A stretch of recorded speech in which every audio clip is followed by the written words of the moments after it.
Hi friends, எல்லாருக்கும் வணக்கம். இந்த வீடியோவில் நம்ம பார்க்க போகிறது ஆட்டோமேட்டிக் பேலன்சிங் வால்வ். இது என்ன பர்பஸ்க்காக யூஸ் பண்ணுறாங்க, எந்த இடத்துல இதை ஃபிக்ஸ் பண்ணுவாங்க, இது எப்படி ஃபங்க்ஷன் ஆகுது, இதனால் என்ன பெனிஃபிட்ஸ், இதை பற்றி தான் இந்த வீடியோவில் நம்ம பார்க்க போகிறோம். ஃபார் எக்ஸாம்பிள், ஒரு சைட்டில் 3 சில்லர் இருக்குது. அதில் 2 சில்லர் வந்து நார்மல் ரன்னிங், ஒன்று வந்து ஸ்டாண்ட் பை. இப்போது 2 சில்லருக்கு 2 பம்ப் ரன் பண்ணுவோம். அப்போ நமக்கு ஓவராலாக ஒரு 6500 ஜிபிஎம் வந்து நமக்கு கண்டென்சர் வாட்டர் ஃப்ளோ வரும். அதை 2 கண்டென்சருக்குமே வந்து டிவைட் பண்ணி கொடுக்கணும். வாட்டர் ஃப்ளோ வந்து ஈவனாக போகணும். நமக்கு ஹெட்டரில் வந்து 6500 ஜிபிஎம் வாட்டர் ஃப்ளோ வரும்போது நமக்கு சில்லர் உள்ள என்ட்ராகும். ரெண்டுமே என்ட்ராகிட்டு வெளியே போகிற இடத்துல தான் நம்ம வந்து இதை ரெஸ்ட்ரிக்ட் பண்ண முடியும். அதை ஃப்ளோவை வந்து கண்ட்ரோல் பண்ணி நமக்கு எவ்வளோ டிசைன் ஃப்ளோ வந்து போகணுன்னா அதுக்கேற்ற மாதிரி வாட்டர் ஃப்ளோ நமக்கு கிடைக்கும். இப்போ நம்ம ஸ்க்ரீனில் பார்க்குற இது வந்து பார்த்திங்கன்னா நமக்கு ஃப்ளோ எவாப்ரேட்டர் அண்ட் கண்டென்சர் கொடுத்துருக்காங்க. எவாப்ரேட்டரோட ஃப்ளோ வந்து பார்த்திங்கன்னா நமக்கு 1624 ஜிபிஎம்மும், கண்டென்சரில் வந்து நமக்கு 3360 ஜிபிஎம்மும் இருக்கணும். இதுதான் வந்து இந்த சில்லருக்கான எவாப்ரேட்டர் அண்ட் கண்டென்சருக்கான டிசைன்டு வாட்டர் ஃப்ளோ. இதை விட அதிகமாக இருக்கலாம், பட் ஆனால் ரொம்ப கம்மியாக இருந்தது அப்படின்னா எஃபிஷியன்சி லாஸ் ஆகும். கம்மியாக இருக்கும்போது நமக்கு வந்து டிஸ்சார்ஜோட ப்ரெஷர் வந்து பார்த்திங்கன்னா அதிகமாக இருக்கும். விஎஸ்டி டெம்பரேச்சர் வந்து ப்ராப்பராக ரீச் ஆகாது. அந்த ஹீட் எக்ஸ்சேஞ்சுக்கு தண்ணி ஃப்ளோ கம்மியாக போகிறதுனால அதுலேயுமே பிரச்சனை ஆகும். இதனால் ஹெட் ப்ரெஷர் ரைஸ் ஆகிறதுனால நமக்கு கரண்ட்டும் வந்து அதிகமாக எடுக்கும். இது எல்லாமே இருக்கிறது இல்லாமல் கூலிங் ரீச் ஆகுது. அந்த செட் பாயிண்ட் நம்ம வைக்கிற 6, 7 எவ்வளோ செட் பாயிண்ட் வைக்கிறோமோ அந்த செட் பாயிண்ட் ரீச் ஆகிறதுக்கும் டிலே ஆகும். அப்போ கரண்ட்டாக என்ன டிசைனோ அந்த வாட்டர் ஃப்ளோ நம்ம கொடுத்தோம் அப்படின்னா நமக்கு ஹீட் எக்ஸ்சேஞ்ச் ப்ராப்பராக நடக்கும், கண்டென்சேஷன். அதுக்கேற்ற மாதிரி நமக்கு ரிசல்ட்டுமே நல்லா கிடைக்கும். இந்த ஆட்டோமேட்டிக் பேலன்சிங் வால்வு உள்ளே வந்து பார்த்தோன்னா இந்த மாதிரி பிளேட்ஸ் தான் வந்து கொடுத்துருப்பாங்க. இது உள்ளே வந்து தண்ணி வந்து உள்ளே போயிட்டு அந்த சைடில் இருக்க கேப்ஸ் வழியாகவும் எல்லா வழியாகவும் வந்து தண்ணி உள்ளே போகும். ப்ரெஷரில் நமக்கு வந்து பார்த்திங்கன்னா தண்ணி வந்து அழுத்தும் போது நமக்கு ஒரு ஸ்ப்ரிங் வந்து உள் பக்கம் கொடுத்துருப்பாங்க. அந்த ஸ்ப்ரிங் டென்ஷன் மூலயமா நமக்கு லோடு வந்து இப்போது இதில் வெறும் பிளேட் மட்டும் கொடுத்துருந்தாங்கன்னா ரொம்ப ஃபோர்ஸாக தண்ணி அழுத்தம், பேக்கப் ஆகும். அப்போ அந்த மாதிரி இஷ்யூஸ்லாம் க்ரியேட் ஆகும்போது நமக்கு இந்த ஸ்ப்ரிங் டென்ஷன் நீங்கள் பார்க்கலாம். அது ப்ரெஸ் பண்ணும்போது அந்த ப்ரெஷர் வந்து உங்களுக்கு ஒரு பேலன்ஸ் ஆகும். பேக் ப்ரெஷர் க்ரியேட் ஆகாமல் உங்களுக்கு வந்து தண்ணி வந்து ப்ரெஷராக அடித்து உள்ள தள்ளும். இதை மாதிரி சின்ன சின்ன ஹோல்ஸ் வழியாக நம்ம ஃப்ளோவை வந்து டைவர்ட் பண்ணும்போது நமக்கு கான்ஸ்டண்ட்டான ஃப்ளோ வந்து கிடைக்கும். ஃப்ளோவையும் நம்ம கண்ட்ரோல் பண்ணலாம். இப்படி தான் வந்து இந்த ஆட்டோமேட்டிக் பேலன்சிங் வால்வ் வந்து சைஸுக்கு ஏற்ற மாதிரி அந்த டிசைன் மாறும்.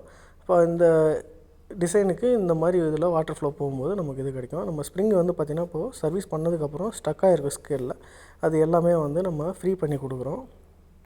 அதேமாதிரி இது டைரெக்ஷன் என்ஆர்வி எப்படி ஒர்க் ஆகுதோ, ஒரு டைரெக்ஷன் மாற்றி போட்டோன்னா நமக்கு வந்து ஃப்ளோ டைரெக்ஷன் போகாது, அப்போ வந்து இஷ்யூஸ் வரும். அதே மாதிரி இதுலேயுமே வந்து ஏரோ மார்க் இருக்கும். இது வந்து பார்த்திங்கன்னா நமக்கு தண்ணி இன்னாகிற லைனு, தண்ணி இப்படி தான் உள்ளே போகும். வெளிப்பக்கம் ஸ்ப்ரிங் இருக்க சைடு வந்து அவுட் சைடு. இப்போ இந்த வீடியோவில் பார்த்திங்கன்னா இந்த ஸ்ப்ரிங் வந்து புஷ் பண்ணால் நமக்கு வந்து ஃப்ரீயாக இருக்குது. பட் இந்த ஸ்ப்ரிங் பாருங்கள், புஷ் பண்ணால் நமக்கு வந்து லோட் பண்ணால் லோடே ஆகலை, அந்த ஸ்ப்ரிங் டென்ஷனே ஆகலை. அது ஸ்கேல் ஃபுல்லாக ஜாம் ஆகிருக்கு. அதுதான் வந்து நம்ம ப்ரெஸ் பண்ணி அதை ரிலீஸ் பண்ணுறோம். ஸ்கேலில் ஜாம் ஆனது எல்லாமே. லொக்கேஷன் எந்த இடத்துல ஃபிக்ஸ் ஆகுதுன்னு பார்த்தீங்கன்னா, இது வந்து சில்லரோட இன்லைனு, இது வந்து அவுட்லைனு. அவுட்லைனில் வந்து பார்த்திங்கன்னா நமக்கு ஒரு மோட்டரைஸ்ட் வால்வ் கொடுத்துருக்காங்க, பிஎம்எஸில் நம்ம கம்யூனிகேட் பண்ணுறதுக்கு. அடுத்து இந்த ஆட்டோ பேலன்சிங் வால்வ், அதுக்கப்புறம் நமக்கு ஒரு பட்டர்ஃப்ளை வால்வ் வருது. இந்த 2 வால்வுக்கு நடுவில் இருக்க ரிட்டர்ன் லைனில் தான் நமக்கு வந்து இதில் கொடுத்துருக்காங்க. நமக்கு வந்து தண்ணி உள்ள சில்லர் உள்ள கண்டென்சர் லைன் உள்ள வந்து ஹீட் எக்ஸ்சேஞ்ச் ஆகிட்டு வெளியே போகிற இடத்துல இந்த ஆட்டோமேட்டிக் பேலன்சிங் வால்வ் வரும், சில்லரோட கண்டென்சர் அவுட்லெட்டில். ஓகே, நம்ம என்ன பர்பஸ்க்காக இதை யூஸ் பண்ணுறோம், இது எங்கே யூஸ் பண்ணுறோம், எந்த இடத்துல வரும் அப்படின்றதெல்லாம் பார்த்தோம். இது மெயினாக வந்து இப்போ நமக்கு டிசைன் ஃப்ளோவில் வந்து இது இவ்வளோ தான் இருக்கும் அப்படின்றத பார்த்தோம். பட் இந்த டிசைன் ஃப்ளோவில் இருந்து நமக்கு குறைஞ்சிக்கிட்டே வரும் கொஞ்சம் கொஞ்சமாக. அது வந்து பார்த்திங்கன்னா அந்த சர்க்குலேஷன் ஆகிற வாட்டர் வந்து பார்த்திங்கன்னா ஸ்கேல் ஃபார்மேஷன் ஆகும்போது நமக்கு எப்படி கண்டென்சர் டியூப்பில் எப்படி ஸ்கேல் ஃபார்ம் ஆகுதோ அதேமாதிரி இந்த சின்ன ஹோல்ஸ் வழியாக வெளியே போகும்போது கொஞ்சம் கொஞ்சமாக அந்த ஸ்கேல்ஸ் வந்து ஃபார்ம் ஆகும். அப்படி ஃபார்ம் ஆகும்போது அது ஒரு கட்டத்தில் வந்து பார்த்திங்கன்னா பிளாக்கேஜ் ஆகிடுச்சு அப்படின்னா நமக்கு ஃபார் எக்ஸாம்பிள் ஒரு 600 மீட்டருக்கு போகிற வாட்டர் ஃப்ளோ வந்து பார்த்திங்கன்னா கொஞ்சம் கொஞ்சம் கம்மியாகி ஒரு 400 வரைக்குமே வரும். அதுக்கும் கம்மியாக போச்சு அப்படின்னா நமக்கு வந்து வாட்டர் ஃப்ளோ இருக்காது. நான் ஆல்ரெடி சொன்ன மாதிரி கண்டென்சரோட ஹெட் ப்ரெஷர் அதிகமாக இருக்கும், விஎஸ்டியோட டெம்பரேச்சர் ரீச் ஆகுது, இன்டர்னல் டெம்பரேச்சர் இதெல்லாமே இன்க்ரீஸ் ஆகும். அது மாதிரி ஆகும்போது நம்ம இதை ரிமூவ் பண்ணிவிட்டு இது பார்த்திங்கன்னா உங்களுக்கு தெரியும் ஃபுல்லாகவே கீழே இருக்க அந்த ஹோல்ஸ் எல்லாமே வந்து பிளாக்கேஜ் ஆகிடுச்சு.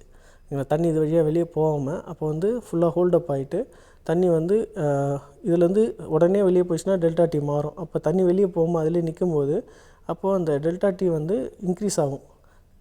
இப்போ நம்ம வந்து இதை ரிமூவ் பண்ணி நம்ம கெமிக்கலில் டிப் பண்ணி, ஏன்னா இது வந்து தட்டி ப்ரெஷர் பம்ப்லாம் அடித்தா வராது, நம்ம கெமிக்கல் டீஸ்கேலிங் கெமிக்கலே வந்து ஒரு 30-70 இந்த ரேஷியோவில் வந்து வாட்டர் ஒரு 70% கொடுத்து நம்ம கெமிக்கலில் டிப் பண்ணோம் அப்படின்னா நமக்கு ஸ்கேல்ஸ் எல்லாமே ரிமூவ் ஆகிடும். அதுக்கப்புறம் ப்ரெஷர் பம்ப் வச்சு அடித்து நம்ம க்ளீன் பண்ணிவிட்டு அகைன் வந்து நம்ம கரெக்டாக ஃபிக்ஸ் பண்ணும்போது ஏரோ மார்க் பார்த்து ஃபிக்ஸ் பண்ணணும். நம்ம திருப்பி ஃபிக்ஸ் பண்ணிட்டோம் அப்படின்னா வாட்டர் ஃப்ளோ ப்ராப்பராக போகாது, சில்லர் ரன் ஆகாது. ஆஃப்டர் நம்ம கெமிக்கலில் டிப் பண்ணி ப்ரெஷர் பம்ப் அடித்ததுக்கும் பார்த்திங்கன்னா இதான் ஃபைனலாக வந்து க்ளீன் அதுக்கப்புறமும் பார்த்திங்கன்னா அந்த ஸ்ப்ரிங் டென்ஷன் வந்து இருக்காது, ஜாம் ஆகிருக்கும். அதெல்லாம் வந்து நம்ம இது மாதிரி புஷ் பண்ணி ரிலீஸ் பண்ணி விட்டோன்னா தான் அந்த ப்ரெஷர் வந்து நமக்கு ஃப்ரீ மூமெண்ட்டாக போகும். இது ஆல்ரெடி சொன்ன மாதிரி நம்ம இது பார்த்திங்கன்னா இது ஃப்ரீயாக இருக்குது, ஸ்ப்ரிங் டென்ஷன் தெரியுது. இதில் பார்த்திங்கன்னா அந்த ப்ரெஷர் கொடுத்தாலுமே ஆகலை, ஸ்ப்ரிங் இது ஆகலை. இதுக்காக தான் அந்த ப்ரெஷர் வந்து கொடுத்து நம்ம ரிலீஸ் பண்ணி விட்றோம். இந்த வீடியோ உங்களுக்கு பிடிச்சிருக்கும் நம்புகிறேன், புரிஞ்சிருக்கும் நம்புகிறேன். பிடிச்சிருந்தா லைக் பண்ணுங்கள், ஷேர் பண்ணுங்கள், கமெண்ட் பண்ணுங்கள். ஏன்னா நீங்கள் கொடுக்குற அந்த கமெண்ட்ஸ் தான் வந்து என்னோடய அடுத்த வீடியோ போடணும் அப்படின்ற ஒரு இதை வந்து க்ரியேட் பண்ணுறது, இன்ட்ரெஸ்ட்டை க்ரியேட் பண்ணுது. அதனால் சப்போர்ட் பண்ணுங்கள். தேங்க்யூ.